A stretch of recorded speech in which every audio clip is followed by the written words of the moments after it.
सत्संग में आने से ही भाग का निर्माण होता है। सत्संग से ही आदमी का भाग जगता है। जिसने जितना सत्संग किया, मीराबाई को देखिए। मीराबाई को किस लिए जानते हैं? वो अपने जीवन में भक्ति किए थे। सबरी को किस लिए जानते हैं? भक्ति के नाते जानते हैं। ऐसे ही जितने संत महापुरुष हुए हैं वे भक्ति से ही अमर हुए हैं। तो भक्ति जब आदमी करता है तो उसका भाग बदल जाता है। कबीर साहब ने कहा है, कबीर दर्शन साधु के बड़े भाग दर्शाए, जो होवे सूली सजा तो कांटे ही टरी जाए। जो आदमी अपने जीवन में सत्संग किया है, धर्म से जुड़ा है, उसके जीवन में यदि बहुत बड़े विघ्न भी आने वाला है, आप रास्ते में कहीं जा रहे हैं, आपके जीवन में मतलब कुछ घटना घटने वाली है, कुछ ऐसे कुछ होने वाला है आपके साथ, तो कांटे ई टरी जाए कहते हैं। फांसी की सजा होने वाली हो, लेकिन सत्संग के पुण्य से वो फांसी की सजा टल जाती है और कांटे गड़कर ही समाप्त हो जाता है। तो इतना सत्संग का प्रभाव है, इतना हमारे भाग को बदल देता है। उंगली माल कहते हैं ना, वो 999 लोगों को मार चुका था और आदमियों को मार के उसके उंगली का माला बना के पहन लिया था, इसलिए उसका नाम क्या पड़ गया? उंगली माल। आदमी को मारता और एक एक उंगली, इसलिए क्योंकि वो उनको कहा गया था कि 1000 लोगों की हत्या करना।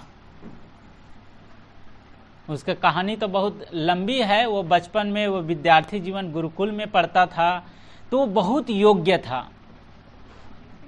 हाँ, इसी में रख दे, बढ़िया। हाँ, ये ठीक। बहुत योग्य था, बहुत सेवा भावी था, बहुत कुशल था। तो उसको देखकर उसके जो साथी लोग थे, जो पढ़ाई लिखाई में बहुत पीछे रहता, कमजोर, वो लोग बहुत जलता उससे। ये तो बहुत आगे है, बहुत मेधावी है, पढ़ने लिखने में बहुत तेज है, और गुरु इन्हीं को मानता है ज़्यादा, हम लोगों को मानता नहीं है, क्योंकि वो लोग ध्यान नहीं देता पढ़ाई लिखाई में। तो लोगों को जो कोई अच्छा काम करता है, तो जो गलत लोग है उसको उससे ईर्ष्या होने लगती है, उससे ईर्ष्या होने लगती है। तो उसके बारे में गलत बातें जाकर गुरु को बताता विद्यार्थी लोग कि ये ऐसा कर दिया, ये ऐसा कर दिया, इसमें ये गलती है, इसमें ये है। तो कोई भी बातें जब बारंबार कही जाती, तो झूठ बातें भी आदमी धीरे धीरे क्या कहते, पतियाने लगता है ना, विश्वास करने लगता है। तो गलत बातें भी उसके संगी साथी लोग, तो वो गुरु सोचता कि एक आदमी झूठ बोल सकता है, 2 आदमी झूठ बोल सकता है, लेकिन सबके सब इसके बारे में ऐसा कहता है, ये ऐसा करता है, ऐसा करता है, तो बात बिल्कुल सही होगी। तो गुरु को भी उस पर, जो बहुत उसको मानता था, उसको गुस्सा आ गया और कहते हैं, तुम यदि मेरे शिष्य हो तो तुम अपने जीवन में 1000 लोगों की हत्या करना, 1000 लोगों की हत्या करना, ताकि इसमें जो सद्गुण है, इसमें जो अच्छाइयाँ हैं वो दब जाए और इसके अंदर जो राक्षसी प्रवृत्ति है वो उभर जाए। उसको शराब कर देते हैं, मांगते हैं। तो वही गुरु कहते हैं, इसलिए वो लोगों जहाँ जंगल में रहता, जहाँ जो मिल जाता उसको मारता, धन दौलत रहता उसको लूटपाट कर लेता और उसके उंगलियों का माला बनाकर गले में पहना रहता। इसलिए उसके उंगली का माला पहनता कि गुरु ने कहा है कि 1000 लोगों को मारना, और वो उंगली एक आदमी को मारता है, उसका एक उंगली पहनता, ताकि गिनती रहे कि अभी कितना पूरा है और कितना बाकी है। तो कहा जाता है कि 999 लोगों को मार चुका था, 1000 पुरने वाला था। उसी समय भगवान बुद्ध भिक्षा मांगने के लिए जंगल की ओर जा रहे थे।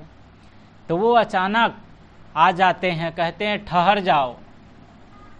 भगवान बुद्ध फिर भी धीरे धीरे चल रहे हैं, वो जंगल में दूसरे गांव जा रहे थे। फिर जोर से कहता है तुम ठहर जाओ, फिर भी चलते हैं। जब तीसरी बार जोर से कहता है ठहर जाओ, तो भगवान बुद्ध धीरे से कहते हैं उंगली माल, मैं तो कब का ठहर चुका हूँ, हो सके तो तुम ठहर जाओ। ऐसी अटपटी बात सुनकर, क्योंकि भगवान बुद्ध चल रहे थे और उंगली माल ठहरा हुआ था, लेकिन बुद्ध क्या कह रहे हैं, मैं तो कब का ठहर चुका हूँ, हो सके तो तुम ठहर जाओ। वो दौड़कर सामने आ जाता है और उसके कंधे पर वो फरसा रख देते हैं तलवार, और कहते हैं ये आपने क्यों कहा, चल रहे थे आप और ठहरा हुआ था मैं, और आपने कहा कि मैं तो कब का ठहर चुका हूँ, हो सके तो तुम ठहर जाओ। भगवान बुद्ध ने कहा उंगली माल, शरीर के ठहरने से आदमी नहीं ठहरता है, मैं तो कब का ठहर चुका हूँ, क्योंकि मैंने अपने जीवन में सारे बुरे कृत्य बुरे कर्म छोड़ दिया है। तुम अभी दूसरे को दुख दे रहे हो, दूसरे को पीड़ा पहुंचा रहे हो, दूसरे को कष्ट दे रहे हो, तो शरीर के ठहरने से नहीं, तुम्हारा मन तो अभी भी चल रहा है। कहाँ चल रहा है, पाप की ओर चल रहा है। इसलिए हो सके तो तुम ठहर जाओ, तुम रुक जाओ, तुम पाप करना बंद कर दो। भगवान बुद्ध कहते हैं कि जाओ तुम 2 पत्ती तोड़ के लाना। अब हिंसा हत्या किया था, जीवन भर मार काट किया था, 2 पत्ती कौन कहे, पूरा डाली ही वो तलवार से काट के ले आया। कहता लीजिए क्या करेंगे, तो कहते हैं मैं तो 2 पत्ती ही कहा था, तुम तो पूरे डाली ही तोड़ के ले आए, काट के ले आए, मुझे 2 पत्ती की जरूरत थी, जाओ जहां से काट के लाए हो वहीं फिर से जोड़ दो। तो उंगली माल कहता है ये संभव नहीं है, क्योंकि मैं काट सकता हूं लेकिन जोड़ नहीं सकता हूं। भगवान बुद्ध कहते हैं तुम किसी को जीवन दे नहीं सकते, तो जीवन लेने का अधिकार भी तुम्हारा नहीं है, इसलिए तुम आज से पाप करना छोड़ दो। भगवान बुद्ध उसको 10 मिनट समझाते हैं, ज्ञान की बातें सुनाते हैं, 10 मिनट में हो उसका पूरा जीवन बदल जाता है। 999 लोगों को जो आदमी मार चुका था, सत्संग पाकर 10 मिनट के सत्संग श्रवण करके उसके पूरे पाप जो किया था सब वो छोड़ दिया और धर्म के पथ पर, भक्ति के पथ पर लग गया। उसी जीवन में वो अपना कल्याण कर लिया।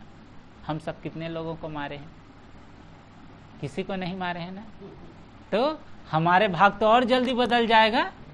कब बदलेगा, जब सत्संग करेंगे तब। जी जी जी जी जी। एक बूढ़ी माता थी, तो जो मरने लगी, उसकी मृत्यु, जैसे आज बूढ़ी माता कोई थी उसका शरीर छूट गया ना, तो उसकी मृत्यु करीब आ गई। यमदूत उसको लेने के लिए आए, तो बूढ़ी माता बहुत घबराई हुई थी, बहुत डरी हुई थी कि मैं तो अपने जीवन में कोई धर्म नहीं किया, ना कहीं सत्संग श्रवण किया, ना 1 रुपया किसी को दान दिया, कुछ शुभ कर्म कुछ पुण्य तो मैं किया नहीं। तो पुण्य कर्म जब नहीं किएंगे, अच्छा नहीं करेंगे, तो कहाँ जाएंगे, नरक में जाएंगे। तो बहुत डरी हुई थी। कहते हैं नरक में जाता है, उसको कढ़ाई में खौलाया जाता है, आग में तपाया जाता है, और बहुत तरह के यातना दी जाती है, कष्ट दी जाती है। तो बहुत डरी हुई थी। तो यमदूत उसको देखकर कहते हैं माता बहुत डरी हुई है, क्या बात है, क्यों तुम इतने डर रही हो, क्यों इतना कांप रही हो। उन्होंने कहा कि मैंने अपने जीवन में कोई शुभ कर्म नहीं किया, कोई अच्छा काम नहीं किया, बस सब्जी बेचती थी तो उसी में ही समय चला जाता था, सत्संग वगैरह जाने का, और न ही कुछ दान धर्म करने का कहीं टाइम ही नहीं मिलता था। इसलिए मैं डरी हुई हूँ कि अब तो मेरा नरक ही जाना होगा, और नरक में इतना कष्ट सहना पड़ता है। तो उन्होंने कहा तुमने कोई कभी अपने जीवन में कुछ धर्म परोपकार किए हो। कहा नहीं, कुछ भी नहीं किए हैं। उन्होंने कहा कहीं सत्संग वगैरह सुने हो। कहा तो नहीं कभी इतने। तो उन्होंने कहा इतनी लंबी आयु जिए हो, इतनी बुढ़ापा आ गई, अभी तक कुछ अच्छा काम नहीं किए हो, थोड़ा सोचो, विचार करो, थोड़ा चिंतन करो, कभी कहीं कुछ अच्छा काम किए हो। तो बहुत गहराई से सोचती है। उन्होंने कहा हाँ, एक बार मैं सब्जी बेचने के लिए कहीं दूसरे गांव जा रहे थे, वहां सत्संग हो रहा था, संत गुरुजन आए थे, तो मैं थकी हुई थी दिन भर चलते चलते, तो वहीं टोकरी उतार के थोड़ी देर 10 मिनट के लिए वहाँ सत्संग में बैठ गई थी। वहीं थोड़ा सुना था और उसके बाद तो कुछ अच्छा काम किया ही नहीं, बस उतना ही काम किया था कि 10 मिनट सत्संग सुना था। तो कहते हैं कि यमदूत वो जो सत्संग किए थे उसका जो उसको पुण्य प्राप्त हुआ था, उसको एक तरफ उसके पुण्य को तराजू में रखा गया और एक तरफ बूढ़ी माता को बैठाया गया।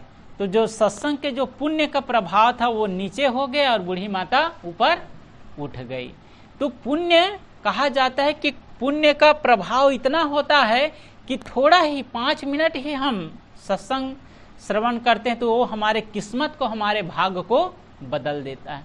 तो उसके पुण्य के प्रताप से जो बूढ़ी माता डर रही थी, भयभीत थी, एकदम कांप रही थी, उसको उस थोड़े 10 मिनट के सत्संग के पुण्य के प्रताप से उसको स्वर्ग मिल गया, उसके नरक जो जाने वाला थे नहीं गया। संत जन कहते हैं कि सत्संग हमारे भाग बदलता है, हमारे किस्मत को बदलता है। हम जब सत्संग में जाते रहते हैं तो हमारा मन निर्मल होता जाता है, हमारा स्वभाव अच्छा होने लगता है। कभी हम बहुत जोर से बोल देते हैं, संत जन कहते हैं जोर से नहीं बोलना चाहिए, धीरे बोलना चाहिए। जब हमारा मन सुलझा हुआ हो, मन अच्छा हुआ हो, तो बच्चे कोई गलती कर देता है तो भी हमारी जो मन की शक्ति है ना बहुत मजबूत है, तो गलती जो बच्चा गलती, बड़ी गलती भी कर देता है उसको भी हम क्षमा कर देते हैं, माफ कर देते, चलो बच्चा है, गलती हो गई, कोई बात नहीं। लेकिन हमारा मन कमजोर है, तब यदि पानी भी गिर जाएगा ना तो बच्चे को जोर से एक थप्पड़ लगा देते हैं। क्यों? क्योंकि अंदर सहन शक्ति नहीं है, अंदर से हम मजबूत नहीं हैं। मजबूत कैसे होंगे? जब हम सत्संग करते जाएंगे, अच्छाइयों को धारण करते जाएंगे तब। अभी 2-4 दिन पूर्व वो पूजा किए थे क्या, वट सावित्री का, अभी था ना। वट सावित्री में माताएं जो क्या करती है, उपवास करती है और पीपल या शायद बरगद में जाके धागा बांधती है, बड़ वृक्ष में वहां जाकर धागा बांधती है ना। तो धागा बांधते बांधते वो क्या हो जाता है, धागा एक आदमी 2 आदमी पूरे गांव भर के लोग, बस्ती के लोग जाके उसमें बांधते जाते हैं। तो क्या होता है, बांधते बांधते बहुत मजबूत हो जाता है। और मजबूत धागा को यदि तोड़ना चाहे तो टूटेगा नहीं, टूटेगा। उसको एक आदमी बांधा था, उस समय यदि तोड़ देते तो टूट जाता, लेकिन अब 10 आदमी उसी में बांध दिया, 20 आदमी बांध दिया तो बहुत मजबूत हो गया, वो टूटने वाला नहीं है।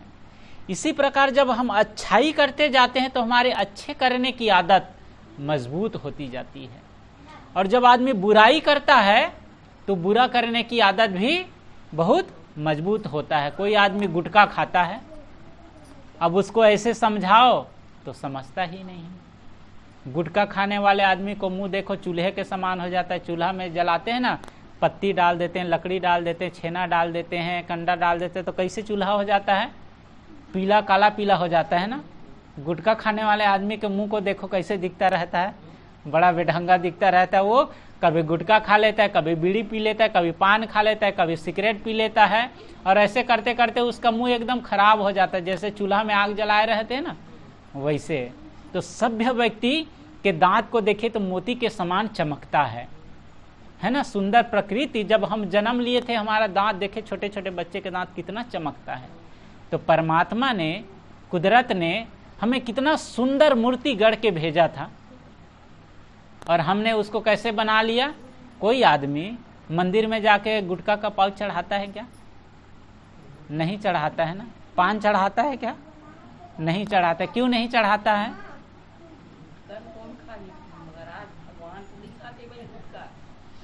तो जिसको हमने बनाया है, वो मंदिर को कौन बनाया, भगवान को कौन बनाया है? हमने बनाया है। आदमी ही बनाता है, कोई मूर्ति बनाता है भगवान जो मंदिर में, तो उसको कौन बनाता है? आदमी ही बनाता है। तो जिस जिस मूर्ति को इंसान ने बनाया है वहां जाकर गुटखा का पाउच, सिगरेट और पान नहीं चढ़ाते। जिसको हमको कौन बनाया है? विधाता ने, परमात्मा ने वो बनाया है।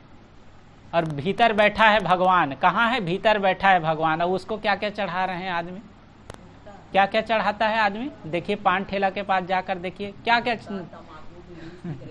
जिसको हमने बनाए हैं उसको तो हम गुटखा, पाउच, खैनी वगैरह कुछ भी नहीं चढ़ाते। जो हमको परमात्मा ने बनाया उसको क्या क्या चढ़ा रहे हैं? सब गलत चीजें चढ़ा रहे। तो परमात्मा खुश होगा? भगवान खुश होगा? नहीं होगा ना। तो भगवान उससे कभी खुश होने वाला नहीं है। संत जन कहते हैं, गुरुजन कहते हैं, खाना है तो सेब खाइए, संतरा खाइए, काजू किशमिश खाइए, दाल चावल सब खाइए, अच्छा चीज खाइए। तो आदमी अच्छा चीज नहीं खाता है। शेर क्या खाता है? मांस खाता है। और गाय क्या खाती है? घास खाती है। गाय का भोजन क्या है? शाकाहारी प्राणी है गाय, इसलिए वो घास खाती है। भात वगैरह दे देंगे तो खा लेगी, लेकिन कोई मांस देगा तो खाएगा? नहीं खाएगा। क्यों? क्योंकि वो अपनी प्रकृति में जीती है। शेर को कोई घास देगा तो खाएगा? नहीं, उसको तो मांस चाहिए तब खाएगा। लेकिन आदमी क्या क्या खा जाता है? तो जानवर समझ सकते थे, लेकिन मनुष्य को के नहीं समझ पाती। तो आदमी क्या क्या खाता है? आदमी का तो कोई ठिकाना नहीं है। मांस, मछली, अंडा और क्या क्या, बीड़ी, सिगरेट, खैनी, शराब, कबाब सब कुछ खा जाता है। तो आदमी तो जानवर से भी गया बीता हुआ। जब तक ज्ञान नहीं होता है तो आदमी भटकता रहता है। ज्ञान कब होता है? जब हम सत्संग में आते हैं तब। मांसाहारी प्राणी के लक्षण है जो प्रकृति, भगवान, कुदरत कहते हैं ना, वो उसको बनाया है। मांसाहारी प्राणी है तो उसके नख कैसे होते देखते हैं ना? नोकीला होता है। बिल्ली का नख कैसे होता है? एकदम नोकीला होता है। कुत्ते का नख कैसा होता है? नोकीला होता है। शेर का नख कैसा होता है? नोकीला होता है। क्यों नोकीला होता है? क्योंकि उसको विधाता ने वैसा बनाया है कि वो चाकू छिलनी वो पकड़ के वो अमनिया कर पाएगा क्या? उसको वो वरदान मिला है कि वो अपने पैर हाथ से शिकार करके अपने से खा सके। तो मांसाहारी प्राणी जो होता है उसके नाखून नोकीला होता है। और हम लोग का नाखून कैसा है? नोकीला है क्या? हम लोग का नाखून चपटा है ना।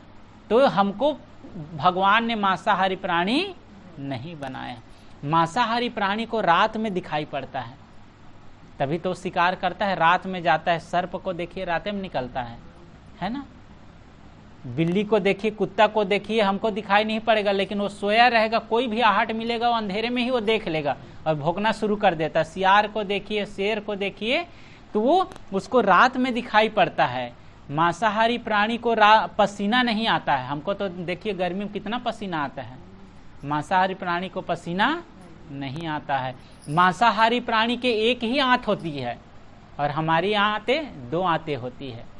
मांसाहारी प्राणी एक बार भोजन करता है और बस दिन भर सोया रहता है। हम सब कितने बार खाते हैं? कितने बार खाते हैं? 2 बार, 3 बार और 4 बार भी बच्चे लोग खा लेते हैं। तो जल्दी जल्दी भूख लग जाती। क्यों? क्योंकि हम शाकाहारी प्राणी हैं। तो हम सबको ये गलत चीजें नहीं खाना चाहिए। गलत चीज जो खाते हैं तो कहते हैं बकरी पाती खात है, ताकर खेचत खाल। जो नर बकरी खात है, क्या कहते हैं? बकरी पाती खात है। बकरी क्या खाती है? मांस नहीं खाती है। बकरी क्या खाती है? पत्ती, घास खाती है। घास खाती है, पत्ती खाती है ना। तो गुरु कहते हैं ताकर खींचत खाल। वो तो किसी का बुरा नहीं करते, उसका भी खाल खींचते हैं, मतलब उसकी हत्या करते हैं। जो नर बकरी खात है, जो आदमी बकरी को ही खा जाता है, ताकर कौन? हलाल। तो उसकी क्या दशा होने वाली है? कहते जीव मत मारे बापुरा, सबका एक प्राण, हत्या कभू न छूटी है, जो कोटिन सुनो पुराण। यदि आदमी हत्या करता है और कहीं जाकर कोई पुराण की कथा भी सुन लेता, उससे भी वो पाप जो है टलने वाला नहीं, वो उस तक लौटेगा। तो उसके पाप से मुक्त होने का, पाप से बचने का कौन रास्ता है? पाप से बचने का कौन रास्ता है? सत्संग पाप कर्म ही छोड़ दो, हाँ। है ना, पाप करना ही छोड़ दो, झूठ बोलना ही छोड़ दो, गाली देना ही छोड़ दो, किसी के लिए गलत सोचना ही छोड़ दो। ये तो दिखाई पड़ता है, किसी को मार दिया, हत्या कर दिया तो वो पाप है, किसी के लिए गलत सोचना भी पाप है ना। ये सूक्ष्म है, ये दिखाई नहीं पड़ता है। लाख छुपाए छुप नहीं सकता, राज है इतना गहरा, दिल की बात बता देता है असली नकली चेहरा। आदमी मुख से कुछ कहता है और मन में कुछ सोच रहा है, तो किसी न किसी प्रकार सामने वाले को पता चल जाएगा कि वो मेरे लिए अच्छा नहीं सोचता है। मुख की मीठी जो कहे, हृदय है मतियान, कहीं कबीरता लोगन से, तैसे ही राम सयान।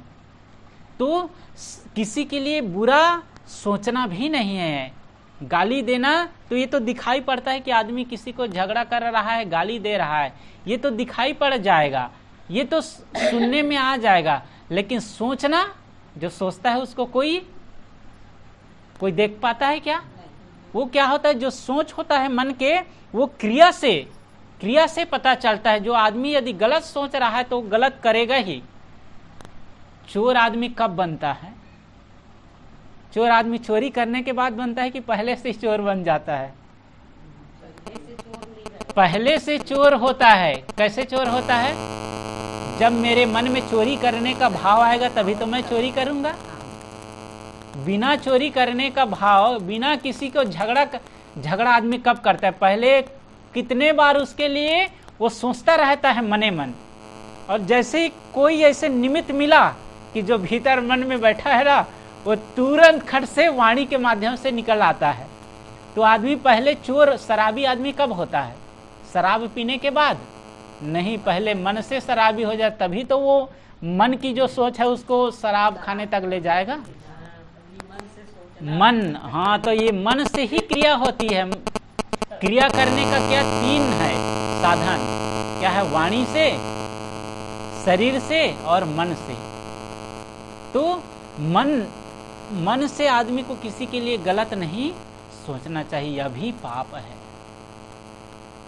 यदि पाप करेंगे तो पाप हम तक लौटेगा। एक राजा थे, उसके 3 मंत्री थे। तो राजा ने अपने 3 मंत्रियों को कहा कि तुम लोग बगीचे में जाओ और एक थैला दिया बड़ा सा, उसमें थैले को भर के लाना। तीनों मंत्री चले गए, राजा की आज्ञा है, क्यों भेज रहे हैं ये भी नहीं पूछ सकते, राजा है भाई, कुछ भी कह दे वो करना ही पड़ेगा। तो बगीचे में चले गए। तो एक मंत्री क्या सोचता है, इसको तो हम बांध के ले जाएंगे, क्या भरा है? राजा ये कहे हैं कि भर के लाना, क्या भर के लाना का है? ये तो नहीं कहे हैं भर के लाना का है। तो वो कहे जल्दी जल्दी, और जो पत्ती वगैरह नीचे गिरे उसी को भर लिया। दूसरा आदमी सोचता है पत्ती क्या भरना, तो फल गिरा हुआ था आम का, उसको कुछ बढ़िया वाले था और कुछ खराब था, दोनों भर लिया और चल दिया। तीसरा वाले क्या करता है, पेड़ में चढ़ जाता है, जो अच्छा जो फल था उसको बड़ा आहिस्ता आहिस्ता तोड़ता और थैला में भरता जाता है। और जब थैला पूरा भर गया तब आया राजा के दरबार में। तीनों मंत्री आए और कहे, राजा साहब, हमने आपकी आज्ञा, आपकी जो आज्ञा था उसको हमने पूरा किया, हमने अपने थैले भरकर ले आया। राजा ने आज्ञा दिया। ये तीनों मंत्री जो अपने, राजा देखा भी नहीं क्या लाया है, पूछा भी नहीं कि क्या लाए हो। उन्होंने कहा जो तीनों मंत्री जो भर के लाए हैं उसी के साथ ही 1 महीने के लिए एक रूम में बंद कर दो, वही उसका भोजन होगा जो भर के लाया है बगीचे से। अब जो पत्ती भर के लाया हो क्या खाएगा बेचारा? पत्ती भर के लाया हो क्या खाएगा? पत्ती खाएगा और भूखे रहा और 1 महीने में उसकी मृत्यु भी हो गई। दूसरा मंत्री था, वो क्या लाया था? आधा ठीक था और आधा सड़ा गला हुआ था।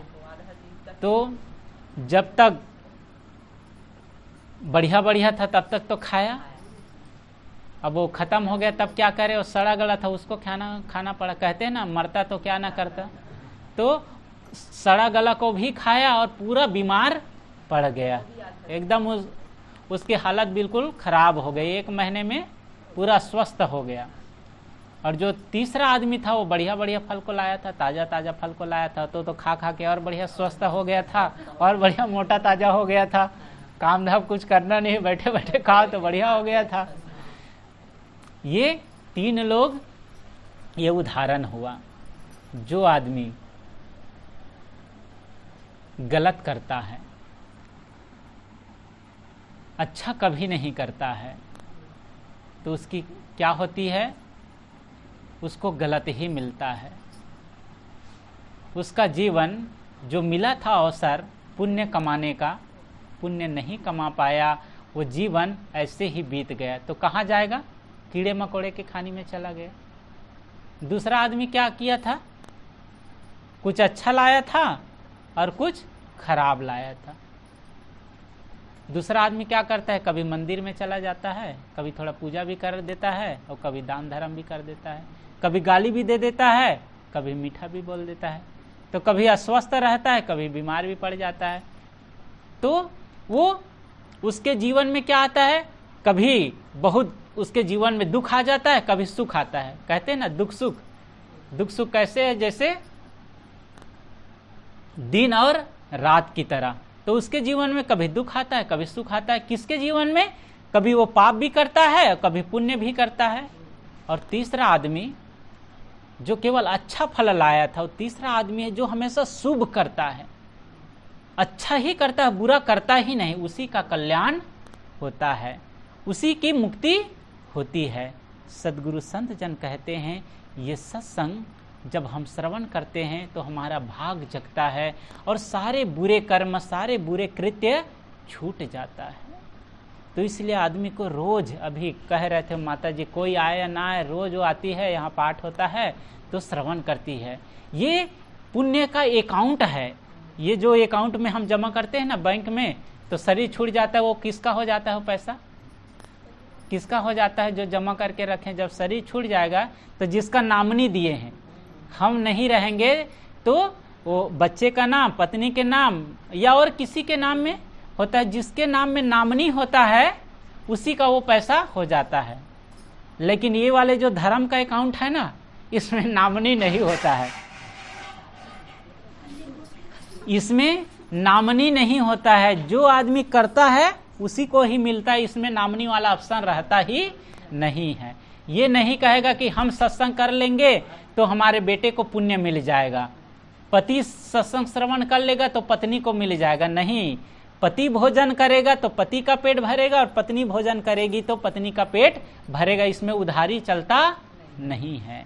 इसलिए आदमी को, हर एक व्यक्ति के ऊपर उत्तरदायित्व है कि हम सबको अपने अपने भाग के निर्माण के लिए, अपने कल्याण के लिए हमें सत्संग में जाना चाहिए। एक देवी थी, एक बहन थी, रोज सत्संग में जाती। उसके पति कहता है, रोज जो सत्संग में जाने की क्या जरूरत है, कभी एक आध दिन चले जाया करो। नहीं मानती, रोज सत्संग में जाती, कहीं भी सत्संग होता है रोज जाती। एक दिन बहुत गुस्से में आ गया उसका पति, कहते खबरदार, यदि आज सत्संग में गई तो ठीक नहीं होगा, तो जाना छोड़ देती है। साथ साथ क्या करती है, घर में झाड़ू पोछा करना भी छोड़ देती है। तो उसके पति दूसरे दिन देखते हैं झाड़ू पोछा नहीं कर, हो सकता है तबीयत थोड़ा ठीक नहीं होगा, इसलिए आज घर में झाड़ू पोछा नहीं की है। दूसरे दिन भी झाड़ू पोछा नहीं करते, तीसरे दिन भी। तो ऐसे जब 3 दिन झाड़ू पोछा नहीं होगा घर में तो पूरा धूल आ जाएगी, पत्तियां आ जाएगी, कचरा हो जाएगा। वो कहती है क्या बात है, 3 दिन हो गया, तबीयत ठीक तो है? उन्होंने कहा हाँ तबीयत तो ठीक है। तो क्या बात है, घर में झाड़ू पोछा क्यों नहीं करती हो? उन्होंने कहा, पत्नी ने कहा कोई बात नहीं, सप्ताह में 1 दिन लगा देंगे। क्या कहते हैं, सप्ताह में 1 दिन लगा देंगे। जब तुम सप्ताह में 1 ही दिन लगाओगी तो घर रहने योग्य रहेगा? घर तो भूचड़ खाना हो जाएगा, ये तो पूरा गंदगी से भर जाएगा। उन्होंने कहा आपको ये बाहर के कचड़े तो दिखाई पड़ता है, लेकिन मन में जो रोज कचड़ा आ जाता है, आप कहते हैं कि रोज रोज सत्संग में जाने की क्या जरूरत है, आप जाने नहीं देते। तो जिस प्रकार आप कहते हैं सप्ताह में 1 दिन, रविवार के दिन मैं छुट्टी में रहता हूँ, घर में रहता हूँ, उसी दिन चले जाया करना, रोज रोज जाने की जरूरत नहीं है। तो वो कहती है रोज रोज झाड़ू लगाने की क्या जरूरत है, रविवार के दिन जिस दिन आप रहेंगे उसी दिन दोनों मिलके एक झाड़ू लगाएंगे, एक पोछा लगाएंगे, एक बर्तन मांजेंगे, एक भोजन बनाएंगे, दोनों मिलके कर लेंगे, रोज रोज करने की क्या जरूरत है। उन्होंने कहा रोज रोज यदि झाड़ू नहीं लगाएंगे, पोछा नहीं लगाएंगे तो घर तो भूचड़ खाना हो जाएगा। तो ऐसा करना, रोज घर में झाड़ू लगाना, रोज रोज जाओ सत्संग भी चले जाना।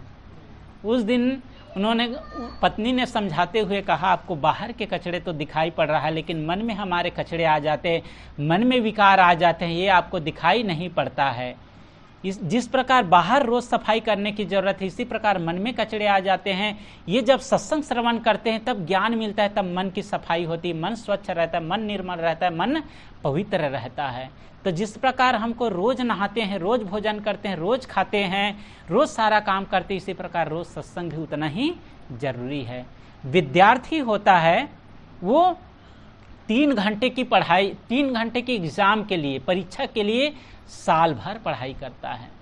जो विद्यार्थी सोचता है कि जब परीक्षा नजदीक में आ जाएगा ना तो अच्छा से पढ़ाई कर लेंगे, तो वो विद्यार्थी पास होगा नहीं। उसके लिए तो जब से एडमिशन हुआ है, जब से स्कूल में भर्ती हुआ है, तब से जो पढ़ाई करता रहेगा तभी वो परीक्षा में पास हो सकेगा।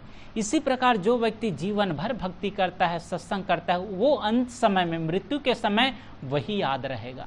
जो जीवन में सत्संग किया है, भक्ति किया है, तो कहते हैं अंत भला तो सब भला। वो समय जो जीवन भर आदमी किया है वही अंतिम समय में उसके आंख के सामने आएगा, मन मस्तिष्क में आएगा, वो उसी के अनुसार उसकी सदगति होगी।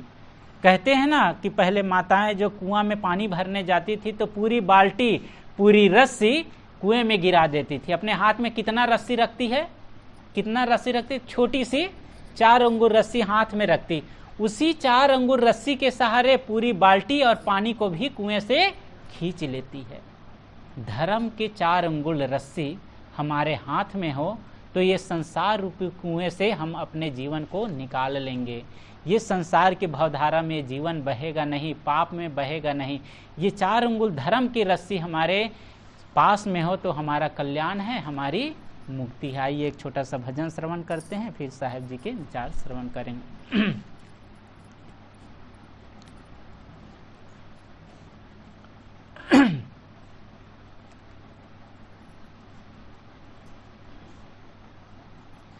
करो प्यार सद्गुरु से, कल्याण हो तुम्हारा।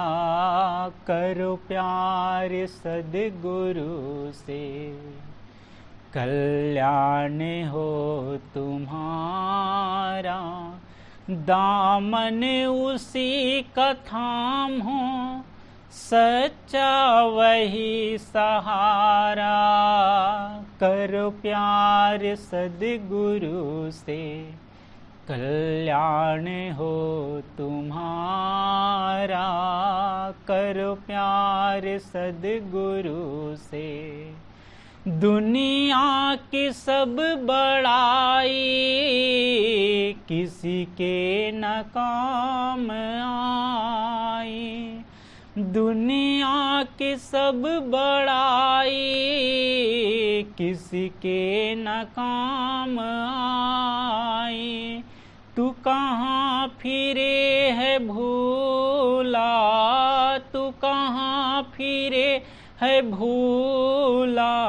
झूठा है सब पसारा। करो प्यार सद्गुरु से, कल्याण हो तुम्हारा।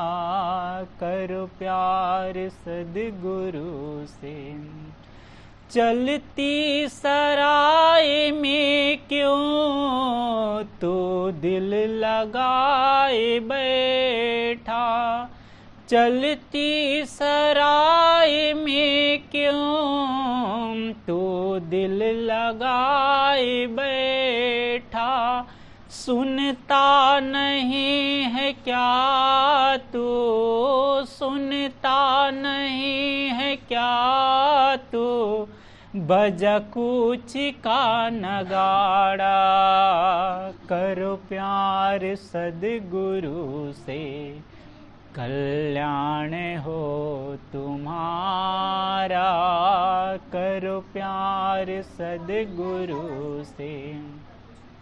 भव सिंधु है भयानक, जिसके है पार जाना, भव सिंधु है भयानक, जिसके है पार जाना।